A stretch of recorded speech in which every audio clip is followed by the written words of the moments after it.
Je me suis posé la question ce matin, pourquoi sur les frères musulmans, l'Europe protège-t-elle ce que le monde bannit? Puisque là, bon, on a le Milei qui a effectivement décidé tout simplement de les désigner comme une organisation terroriste. Et ce n'est pas le seul pays qui le fait, il y en a eu bon nombre qui se sont suivis successivement récemment.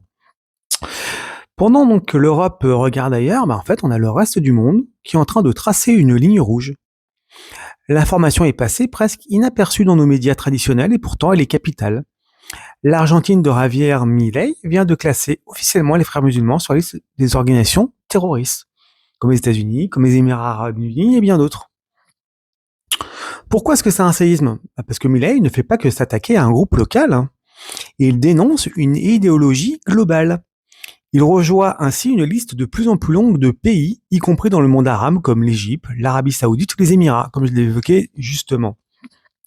Tous qui considèrent cette confrérie non pas comme un groupe religieux, mais comme une machine politique de déstabilisation. Alors la question brûlante est la suivante. Si l'Argentine est une grande partie du Moyen-Orient tire la sonnette d'alarme, pourquoi la France, l'Allemagne par exemple, le Royaume-Uni restent-ils les derniers refuges de cette organisation en Occident? C'est là que nous allons intégrer le contraste européen des mauvais élèves. Regardons la réalité en face. La France se targue d'être le pays de la laïcité, le pays qui combat le séparatisme.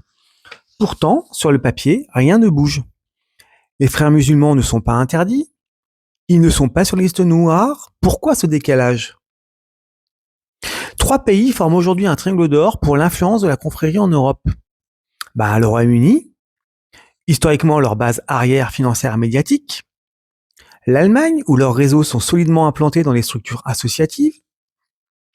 Et la France, où on préfère parler de séparatisme de façon floue, plutôt que de nommer l'organisation responsable. Est-ce une erreur stratégique ou une forme de lâcheté politique?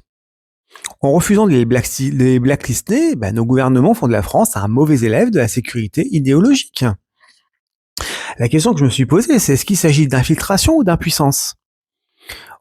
Puisqu'il faut entrer dans le vif du sujet. Pourquoi la France ne bouge-t-elle pas? Il y a deux hypothèses et les deux sont toutes aussi inquiétantes. La première est l'hypothèse de l'infiltration. Est-ce que l'organisation est déjà trop infiltrée?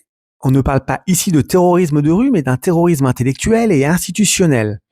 Universités, mairies, associations subventionnées.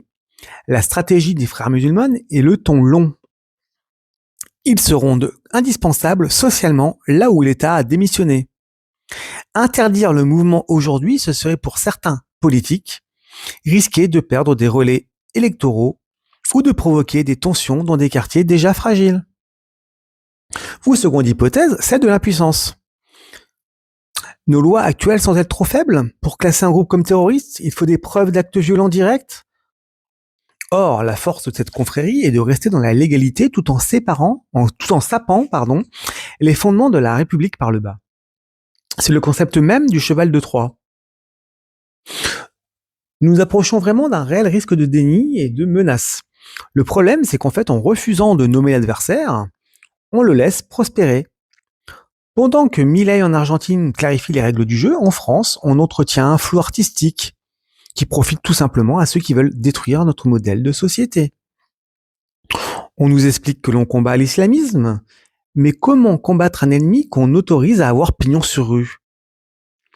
Comment expliquer aux Français que ce qui est jugé dangereux à Buenos Aires ou au Caire est considéré comme acceptable à Paris ou à Berlin? Il y a vraiment l'or des choix à chaque fois, un peu plus. L'exemple argentin nous met une fois de plus face à nos propres contradictions. Soit nous suivons le mouvement mondial de clarté, soit nous acceptons de devenir le sanctuaire européen d'une idéologie bannie ailleurs. Alors, selon vous, la France est-elle trop infiltrée pour bouger ou manque-t-elle simplement d'un courage politique au sommet de l'État pour dire assez? Le débat est ouvert et il est urgent, car le déni de réalité n'a jamais été une stratégie de défense efficace. On n'oublie pas de partager cette vidéo pour briser le silence médiatique sur ce sujet. Abonnez-vous et on se retrouve en commentaire. Restez lucides.